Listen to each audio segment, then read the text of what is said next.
Want to change Instagram notification sound on iPhone?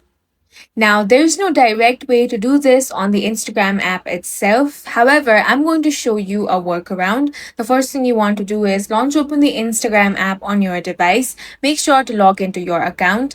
Now tap on the profile icon, then tap on the three lines at the top right corner. Once you get on your settings, scroll down and find the option of notifications. Here, select messages. Make sure all of these are turned on. So go ahead and select the on option. Once that is done, you want to head over to your settings.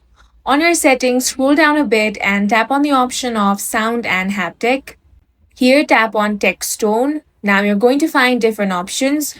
Go ahead and select whichever it is that you want. Once you have selected, you can simply head back. Now your Instagram notification has been successfully changed, but remember that this change is for all the applications and not just Instagram. And that's it for this video. If you found it useful, make sure to hit the like button and subscribe for more videos like this.